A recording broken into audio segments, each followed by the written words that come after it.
After my accident left me with facial scars. I don't want your face burns in the pictures. My sister kicked me out of her wedding, then came begging for $15,000. She got exactly what she deserved. Obligatory. This was like 3 months ago, disclaimer, but wanted to share how I went absolutely nuclear on my toxic sister and parents. What's good, Reddit? I, 28 female, need to vent about the absolute dumpster fire that went down with my sister Melanie, 31 female. Buckle up, this is going to be a wild ride. Got my soda, got my rage playlist on, and I'm about to spill some nuclear family tea. So my older sis has always been the golden child in our fam. Growing up, she was that girl. Tall, blonde, athletic, head cheerleader type who peaked in high school but never realized it. The kind who had her own parking spot at parties and made freshmen carry her books. Meanwhile, I was the quiet bookworm who actually got decent grades and minded my own business. I had my small circle of ride or dies, while Melanie had her army of basic clone followers who all wore the same shit and talked the same shit. Our parents, both 58, never straight up admitted they had a favorite, but like, bruh, it was obvious. AF. Dad would beam with pride at Melanie's mediocre soccer games, but had meetings during my academic awards. Mom kept a shrine of Melanie's homecoming photos on the mantle, but tucked my college acceptance letter in a drawer somewhere. Classic one kid gets the spotlight, one gets the shadows dynamic. For context, I wasn't born looking like a burned marshmallow. 3 years ago, I got caught in this nasty house fire. It was 2 a.m., and I woke up choking on smoke so thick I couldn't see my hand in front of my face. The hallway was already engulfed. Turns out some ancient-ass wiring in my apartment complex decided to throw in the towel that night. I had to crawl through literal flames to reach the fire escape. Managed to drag myself out, but not before getting seriously F up across my neck and upper chest. The doctors later told me another 2 minutes and I'd have been toast. Literally. I spent 3 weeks in the ICU, in the kind of pain that makes you question if staying alive was the right call. Morphine barely touched it. I ended up with these gnarly burn scars that show above most necklines. Raised pink and red patches that look like melted candle wax. Had 3 surgeries to try fixing the damage. And yeah, it's better, but still pretty obvious when you look at me. Kids still point. Strangers still stare. Dating apps went from hot girl summer to, are you a survivor of something? How'd I handle the trauma? Like a effing boss. I didn't have the luxury of falling apart. Bills don't pay themselves, and pity parties don't heal skin grafts. I followed every single doctor's order to the letter, even the weird-ass ointments that smelled like dead fish and stained everything yellow. Did all my PT sessions, even when they hurt like hell and left me crying in my car afterwards. Found a therapist who specialized in trauma and never skipped a session, even when she made me talk about shit that felt like ripping my soul open. When the nurses said I needed to expose the burns to air for healing, I'd sit in my apartment with my shirts off, staring in the mirror, forcing myself to not look away from what I'd become. Not because I'm some kind of masochist, but because I refused to be afraid of my own reflection. I didn't cry about it or beg for sympathy. I just handled my shit, learned to change my own dressings, figured out which shirts wouldn't rub the sensitive areas raw, practiced answers to the inevitable, what happened to you? Questions from every new person I met. During all this medical hell, where was my loving sister? Nowhere to be fucking found. She visited me in the hospital once, day 3, brought a half-dead plant from the gift shop, and the whole time she was looking at my burns like she might throw up. Kept her distance like burn scars might be contagious. Stayed for exactly 17 minutes. Yes, I timed it. Before suddenly remembering she had a hair appointment she couldn't miss. After that, radio silence. Always had some bullshit excuse about work being crazy whenever my parents suggested she help out. Can't drive you to PT, got a meeting. Can't help with grocery shopping, planning a work event. Can't come over and help change your bandages, might break a nail. Meanwhile, she found plenty of time to post beach vacation pics and go to wine tastings with her squad. I took mental notes of all this. Filed it away. Not in a vindictive way, just recording facts. When someone shows you exactly where you stand on their priority list, pay attention. You know what they say, when people show you who they are, believe them the first time. And Melanie showed me crystal clear that when shit got real, she was ghost. Fast forward to last year, Melanie gets engaged to this dude Jason, 32 male. He's your standard finance bro with perfect teeth and country club membership. They met at a charity gala, which Melanie only attended for the Instagram pics, and had been dating for like 2 years. Honestly, I barely knew the guy beyond awkward small talk at 3 family dinners, where he mostly talked about his CrossFit routine and stock portfolio. Their engagement was peak basic. Rooftop proposal with a photographer hidden behind some plants, ring the size of a small planet, and an announcement video that looked like a tampon commercial. Soft lighting, running through fields, white linen everywhere. She managed to tag 23 brands in that post. We weren't close sisters by any means, but we weren't actively beefing either. Just living separate lives in the same city, occasionally showing up at the same family functions, standard stuff. Our conversations were limited to pass the potatoes at Thanksgiving and obligatory happy birthday texts. Then, out of nowhere, she asks me to be one of her bridesmaids, along with 5 of her basic-ass friends. All carbon copies of her with different hair colors. The kind of girls who call each other babe and think personality is drinking matcha and watching The Bachelor. When she asked me, we were at our parents' anniversary dinner. She made this big show of it, presenting me with a cheap-ass gift box, a scrunchie, and a card that said, "I can't say I do without you," in cursive. Mom teared up. Dad got all sentimental. Perfect Kodak moment. I could see right through this move. Pure family optics. Gotta have your only sister in the wedding party? Or people might ask questions, right? What kind of bride doesn't include her sister? That would look bad on the wedding website bio. Can't have Aunt Karen whispering about family drama during the reception. I said yes, mostly because I was curious to see how this would play out. Call it morbid curiosity, or maybe emotional self-harm. Part of me thought maybe, just maybe, this was Melanie extending an olive branch, trying to rebuild our relationship. For about a year, I went through all the motions of that wedding planning bullshit, endless dress shopping, venue visits, registry nonsense, the whole circus. But I noticed patterns early on. She'd always position me on the side in photos, or conveniently ask me to be the one taking pictures instead of being in them. During dress fittings, she'd steer the conversation toward high-necked options that would look good on me, while all her other bridesmaids were picking out strapless or low-cut styles. I observed, said nothing, just collecting data points. One time, we were at this bridal shop, and the consultant asked who the maid of honor was. Before anyone could answer, Melanie practically jumped in to say, "Oh, that's my best friend Ashley, the blonde one over there." And then she gave this awkward laugh and added, "My sister and I aren't super close, but family is family, right?" Like I wasn't standing right there. Another time, when we were discussing the bachelorette weekend in Vegas, she casually mentioned, "We'll be spending a lot of time at the pool, so everyone should bring cute swimsuits." Then she looked at me and said, "Or you can just hang at the cabana if that's more comfortable for you." Translation, please don't show your gross scars at the pool where my hot friends will be taking Instagram pics. I went to that bachelorette party, wore a bikini, posted pictures. Petty? Maybe? Necessary? Absolutely. Then last month, Melanie asked me to lunch, just us. Said she wanted to catch up before the wedding chaos got too intense. I already had a feeling something was off. She'd never once wanted to catch up in the 3 years since my accident. Suddenly, she's texting me heart emojis and calling me sis? Red flag city. We met at this overpriced bistro downtown, the kind of place that charges $22 for avocado toast and calls it elevated cuisine. Melanie was already there when I arrived, nursing some pink drink garnished with edible flowers and furiously typing on her phone. "Sorry, just confirming some details with the florist," she said without looking up. "Wedding planning is literally killing me." Then she spent 15 minutes circling the drain with cringy small talk about the weather. Can you believe how humid it's been? Her coworkers' drama, and her honeymoon plans. We're still deciding between Bali and the Maldives. What do you think photographs better? I sat there nodding, watching her tap her French manicured nails against her water glass, waiting for the other shoe to drop. This wasn't a sisterly lunch. This was a setup. Finally, after checking her phone for the 12th time, she put it face down on the table, adjusted her posture, and fixed me with what I call her corporate sympathy look, head slightly tilted. It's the same look she uses in her LinkedIn profile picture. She said, "I need to talk to you about the wedding photos." I just raised an eyebrow and waited. I knew what was coming, but I wanted to make her say it. Wanted to watch her squirm through every syllable of the bullshit she was about to unleash. Wanted her to own her own ugliness, without me helping her soften the blow. "So, Jason and I have been talking," she continued, fidgeting with her napkin. "And we think it might be best for everyone if, well, if you weren't in the wedding party." I didn't say a word, just watched her squirm. "It's just that, you know how important these photos are to me. We'll have them forever, and I've been dreaming about this day since I was a little girl, and still nothing from me." The silence was making her nervous, which was exactly what I wanted. Finally, she just said it.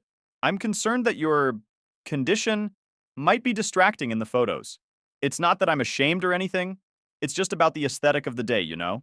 I kept my face completely neutral, which seemed to freak her out even more. I still want you at the wedding, obviously, she added quickly. Just not standing up at the altar with us. And I was thinking maybe you could do a reading or something? So you're still involved? Before I could even respond, she hit me with, I've already asked my coworker Brittany to take your place. And I told the other bridesmaids there was a change of plans. Brittany's already ordered her dress. This beach had not only decided to kick me out because of my burns, but had already replaced me and told everyone else, without even talking to me first. I simply stood up, dropped a 20 on the table for my lunch, and walked out.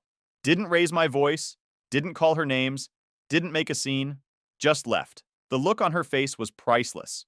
She clearly expected me to either cry or cause a scene, and my calm exit threw her completely off script. She blew up my phone with calls and texts after, which I muted.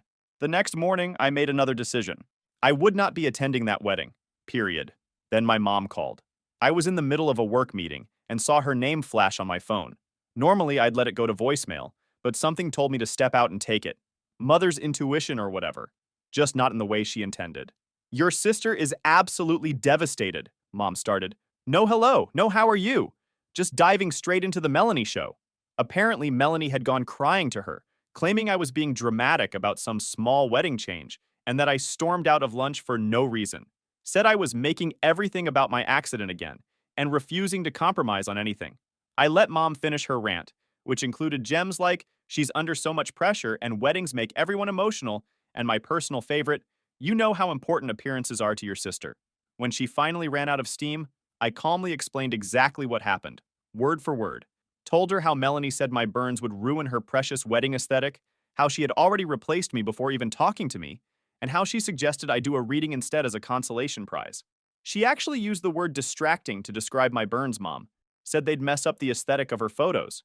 Well, I'm sure she didn't mean it like that. How else could she have meant it? Please explain to me the non-offensive interpretation of, your burn scars will ruin my wedding photos. Mom was quiet for a moment, and I thought maybe, just maybe, she was about to take my side for once in my fucking life. Maybe the sheer audacity of what Melanie had done would finally break through decades of golden child syndrome. Then she hit me with, well, it is her special day, honey. Maybe you could be understanding just this once. I'm sure she didn't mean to hurt your feelings. You know how Melanie is about having everything perfect, and those pictures will be hanging on her wall forever. It was like being slapped. Not that I was surprised. Mom had been making excuses for Melanie since we were in diapers. When Melanie stole my toys, I was not learning to share. When Melanie ruined my prom dress accidentally by spilling bleach on it, I was overreacting because accidents happen. When Melanie skipped my college graduation for a weekend in Vegas, I was being too sensitive because she had already planned that trip for months. I replied, interesting stance, and ended the call. No anger, no yelling, just a clean disconnect. Then I blocked her number for 24 hours to give myself time to process the betrayal without additional gasoline on the fire. That night, I sat on my balcony with a bottle of wine and made a list in my journal titled, People Who Actually Give a Shit About Me. It was depressingly short. 4 friends, 1 uncle, my therapist, and my neighbor, who fed my cat when I was in the hospital. Notably absent. Sister, mother, father. Seeing it written down like that was oddly liberating. Like finally admitting to yourself that the relationship you've been trying to save is already dead. For the next week, I focused on my job. I work in IT project management, if anyone's curious, and hitting the gym. Nothing clears your head like heavy deadlifts and rage-fueled cardio. I'd put on my noise-canceling headphones, crank up some Rage Against the Machine, and lift until my arms shook. Then, I'd hit the treadmill and run until my lungs burned and sweat washed away the anger. Temporarily, at least. Work became my sanctuary. I volunteered for extra projects, stayed late debugging systems that weren't even my responsibility, and reorganized the entire department's documentation library. My boss actually pulled me aside to ask if everything was okay, since I'd suddenly become aggressively productive. I was in the middle of a 5-mile run around the lake, right at that point where your body is screaming to stop but your mind has gone quiet, when Melanie called. I saw her name flash on my Apple Watch. Declined. 2 minutes later, again. 5 minutes later, a third call. Declined. Then a text. Emergency! Need to talk now. Life or death situation. Followed by, please call me back. It's about the wedding. Urgent. And finally, I'm literally having a panic attack. If you don't call me back, I'm coming to your apartment. Classic Melanie emotional manipulation. When we were kids, she'd threaten to tell our parents I hit her if I didn't let her borrow my clothes. In high school, she'd cry until she got her way. Some things never change. Fine. I texted back, I'll be home at 6. You can come by, but I have a call at 8, so you have until then. She showed up looking like absolute shit. Puffy eyes, smeared mascara, messy hair, the works. Wearing yoga pants and a hoodie, which for Melanie was practically showing up naked. I'd never seen her in public without full makeup and an outfit that cost more than my monthly rent. I offered her water, nothing else, and waited for whatever drama was about to unfold. No hug, no "are you okay?" Swing, no comforting words. Just stood there in my living room, arms crossed, waiting for her to speak. Everything is ruined, she finally said between hiccuping sobs. The venue canceled on us. Turns out the perfect venue they booked, some fancy converted barn and wine country that had a 2-year waiting list, had some major problem. Either a fire or a plumbing issue? She wasn't clear on the details and seemed annoyed when I asked for clarification. All I gathered was they needed to find a new place with only 3 months until the wedding. We've been calling everywhere, she said, pacing around my living room. Everything's booked because it's peak season. Jason's been on the phone all day with rental companies and caterers trying to figure out if we can postpone, but we'd lose all our deposits. I just stood there, watching her meltdown, feeling absolutely nothing. Not satisfaction, not pity, just detachment. Like watching a stranger's drama unfold. But then, she continued, her voice shifting from despair to that fake brightness she uses when she's about to ask for something. We got the most amazing news. The Rosewood Estate had a cancellation for our date. It's actually even more beautiful than our original venue. Like, way more perfect for the photos. Congrats, I said flatly. But, she twisted her engagement ring around her finger. It's a bit more expensive than we budgeted for. Their dream backup venue was available but cost $15,000 more than they had budgeted. Convenient how there's always a more expensive option when someone else might be paying. Then she drops the real reason she's there. She and Jason had already spent most of their savings on the first venue deposit, which they might not get back, and other wedding expenses. She knew I got a pretty substantial insurance settlement from the fire, about $180,000 after legal fees, and wanted me to help out by covering the extra $15,000 for the venue. I almost admired the sheer effing audacity. She kicks me out of being a bridesmaid because my burns might ruin her photos, but now wants me to pay $15,000 for a venue where I'm not even welcome in the wedding party? I leaned back in my chair and said, let me get this straight. You removed me from your bridal party because my burns might affect your photos. Now you want me to give you $15,000 for a venue where I'm not good enough to stand with you. That's quite a business proposal. She immediately started crying harder, saying I was selfish and vindictive, and that if I really loved her, I'd want her to have her dream wedding regardless of our small disagreement. Small disagreement? I repeated. You told me my burn scars would ruin your wedding aesthetic. That's not a small disagreement. That's you showing me exactly how you see me, as damaged goods to be hidden away. You're twisting my words, she cried. I never said damaged goods. You always make everything so dramatic. Your exact words were that my condition would be distracting in your photos. You were concerned about the aesthetic. Those were your words, Melanie. Fine. Maybe I could have worded it better, but it doesn't change the fact that this is my wedding, and I just want it to be perfect. Is that so wrong? I walked to my door, opened it, and said, I've already allocated those funds for something worthwhile. This meeting is over. As she was leaving, she turned and said, I knew you'd make this all about you. It always has to be about you and your accident, doesn't it? I closed the door without another word. Then I sent a text to my boss asking for a day off and blocked my entire family's numbers for 24 hours. I needed to think. For the next 2 weeks, my phone was blowing up with calls and texts from my parents saying I was tearing the family apart over petty nonsense and that I should be the bigger person. Apparently, Melanie had told them I refused to help because I was jealous of her happiness, conveniently leaving out the part where she kicked me out of the wedding party because of my burns. The messages got progressively more manipulative. Your sister has been dreaming of this day her whole life. Family should support each other in times of need. She made one mistake and you're punishing her for it. We raised you to be more generous than this. After everything we've done for you, I didn't engage with any of it. I set up message filters and went about my business.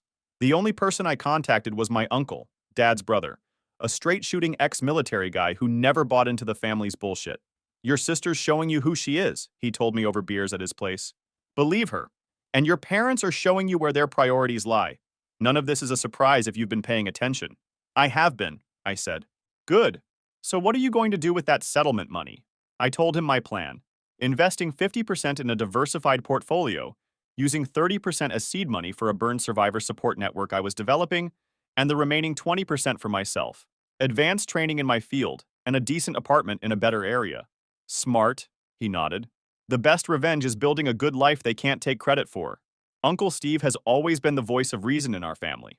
When I was in the hospital after the fire, he was there almost every day, not hovering or being weird about it, just present, reading a book in the corner of my room or bringing decent coffee to replace the hospital sludge. He never looked at my burns with pity or disgust, just matter-of-fact acknowledgement. Burns are just evidence you survived something that tried to kill you, he told me once. Nothing to be ashamed of. My parents showed up at my apartment unannounced last Saturday. They claimed they wanted to mediate, but it was obvious they came to pressure me in person since I wasn't answering their calls. My mom actually had the nerve to say, "You received that settlement to help you move forward with your life. Don't you think helping your sister would be a positive way to use some of it?" I looked at her calmly and said, "That money is funding a support network for burn survivors. I've already signed the paperwork. The money is allocated. But surely you could spare some of it," my dad chimed in. Melanie is family. The same family member who kicked me out of her wedding because my burn scars would ruin her photos? I replied. Their expressions told me everything. They already knew. Melanie had told them exactly why she kicked me out of the wedding party, and they were still taking her side. When I pointed this out, my dad said, "We know she could have handled that better, but she's under a lot of stress with the wedding. You know how she can be when she's stressed." So stress justifies cruelty now? I asked. Interesting standard. Don't be so dramatic, my mom sighed. She didn't mean it like that. She explicitly said my burns would ruin her wedding photos. There's only one way to mean that. Well, you have to admit, they are noticeable, my mom said, glancing at my neck. Maybe she just wanted her special day to be perfect. In that moment, I realized how cruel and dark they are from the inside, not giving a damn about what I would feel. They thought my sister was justified in excluding me because of how I looked. The same parents who'd spent my entire childhood preaching about inner beauty and character mattering more than appearances. I stood up. This conversation is over. I won't be giving Melanie any money. I won't be attending the wedding. And I need you both to leave now. You can't just cut family off like, Mom started. I can, and I am. This isn't a negotiation. My dad tried one more guilt trip. Your sister will be heartbroken if you're not there. My sister will be relieved, I corrected him. She already told me my burns would distract from her perfect day. I'm doing her a favor by not showing up. After they left, my phone started blowing up. Mom sent a barrage of texts. I can't believe how selfish you're being. After everything we've done for you, this is tearing your father apart. Melanie has always been there for you. Family should stick together. It's just money. It's not like you're using it. You're breaking your sister's heart. I put my phone on Do Not Disturb. The audacity was almost impressive. My burns had consumed every aspect of my life for 3 years. The physical pain, the emotional trauma, the stares, the uncomfortable questions, the dating disasters, the career setbacks from missing work for surgeries. Through all of it, Melanie had been a ghost. But now that she needed cash, suddenly I was family again. The next morning, I met my Uncle Steve for breakfast at our usual diner. He's my dad's younger brother, ex-military, built like a tank but with the softest heart. When I told him everything that had happened, he just shook his head slowly. You know, he said after thinking for a moment, you don't need to shout the truth from the rooftops. Just make it available to anyone who asks. Uncle Steve has always been like this. Quiet wisdom dropped casually between bites of pancakes.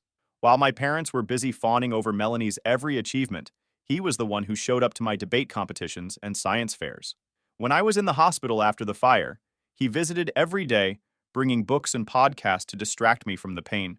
What exactly are you suggesting? I asked.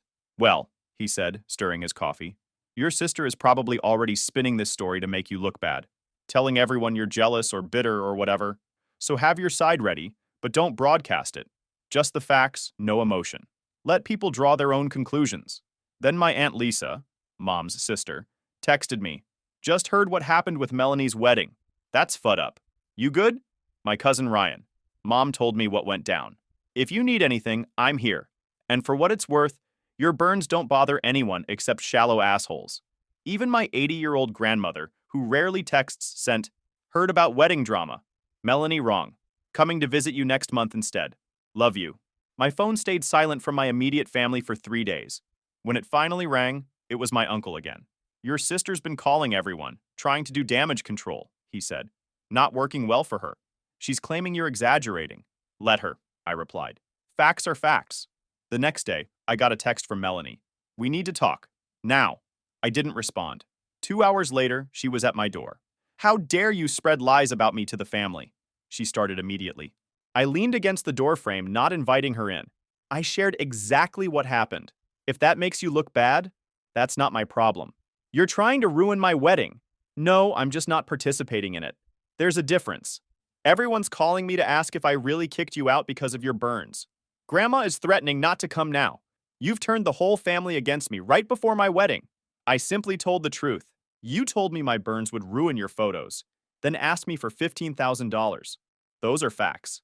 You're twisting what I said. I never meant it like that. How else could you have meant it, Melanie? Please enlighten me. She fumbled for words, then switched tactics. Look, I'm sorry if what I said hurt your feelings. That wasn't my intention. But you're deliberately trying to sabotage my wedding by turning the family against me, and that's just spiteful. I didn't turn anyone against you. Your own actions did that. She demanded I fix this by telling everyone I misunderstood her intentions. I declined. This conversation is over, I said, closing the door as she continued to yell. 2 weeks passed. I heard through my uncle that Melanie had secured a different venue, less expensive, outside the city. Apparently, several relatives had declined their invitations after hearing what happened, including Grandma and Uncle Steve. My parents continued their pressure campaign. I stopped answering their calls entirely and set up an email filter that automatically replied, I will not be attending the wedding or providing financial support. Further discussion on this topic is closed. Then Jason, Melanie's fiancé, reached out asking to meet out of nowhere. I agreed, more out of strategic consideration than emotional interest. We met at a coffee shop near my office. He looked uncomfortable as hell, constantly adjusting his collar and avoiding eye contact. I knew about Melanie asking you not to be a bridesmaid because of your burns, he admitted right away. I told her it was wrong, but his voice trailed off. But you still went along with it, I finished for him. He nodded. I'm caught between supporting my future wife and knowing she was unfair to you. I'm sorry I didn't stand up for you more. Your apology is noted, I said. Was there something specific you wanted from this meeting? Jason tried to suggest a compromise, me attending the wedding as a guest. I shut it down. He looked stunned, said I was being harsh. I told him this wasn't about feelings, it was about respect, something Melanie clearly lacked. She excluded me from my scars and still expected money. That's not how this works. He mumbled something about me wanting to hurt her. I told him my boundaries weren't up for debate. Later, Melanie texted asking to meet. I agreed one last time and set a 30-minute limit. She kicked things off by acting like she was doing me a favor, claiming she was willing to forgive me for the drama. When I didn't bite, she pivoted, called me too sensitive, said it was all just about photo logistics, then offered to reinstate me as a bridesmaid if I helped with venue costs. I shut it all down. No bridesmaid role, no wedding, no money, no contact. She exploded, saying I couldn't just cut her off because we're family. I told her family shows respect, and she treated me like a problem to hide and a wallet to drain. When she accused me of twisting her words, I stood up and ended it. Conversation over, relationship over. Done. On the wedding day, I obviously didn't attend. Neither did my uncle. I spent the day finalizing paperwork for the Burn Survivor Network I was funding. According to what I heard later, the wedding was tense. Several relatives who did attend made comments about my absence, forcing Melanie to keep explaining away why her only sister wasn't there. Grandma apparently showed up for the ceremony but left before the reception, making a point to tell several people she was disappointed in how Melanie had handled things. My cousin sent me a few pics. The venue was clearly a downgrade from what she'd wanted, a mid-range hotel ballroom rather than the luxury estate she'd been planning on. And Melanie looked stressed in most of the photos. Not that I took any pleasure in that. Well, maybe a little. The day after they returned from their honeymoon, a long weekend in Miami rather than the 2 weeks in Europe they'd planned, Melanie showed up at my apartment unannounced. I let her in. One last time. The wedding wasn't what I imagined without you there, she started. I regret how things unfolded between us. I waited, giving her the chance to actually apologize. Instead, she said, I could have worded things better about the bridesmaid situation, but you overreacted and made everything worse by telling the family. Still, I'm willing to put it all behind us. No. No, what? No, I don't accept your non-apology. No, I'm not interested in putting this behind us. No, I don't want to continue a relationship where I'm valued only when convenient. So that's it? You're just done with me? With our parents? Yes. I've reallocated my insurance settlement. Half is invested, the rest is funding a burn survivor network and improving my own life. I've signed a lease on a new apartment. I'm changing my phone number next week. You're choosing your burns over your family, she said with disgust. I'm choosing respect over disrespect. It's that simple. She left without another word. It's been 3 months since I walked away. And honestly, best decision I ever made. I moved. New apartment, new neighborhood, way less chaos. Cut ties completely. New number, new email, cleaned house on social media. Only Uncle Steve has my contact info, and he's not the type to fold under pressure, no matter how often my parents bug him. And that $15,000 Melanie begged for? I put it into something that actually matters. Phoenix Rising, a burn survivor network I launched last month. Started small with Zoom support groups and a basic website. Now, we've already got dozens of people reaching out, showing up, finding connection and strength again. Last week, I hosted a session with a 19-year-old girl who'd just gotten out of the hospital after a cooking accident. She kept her camera off, didn't say much. But by the end, she turned it on.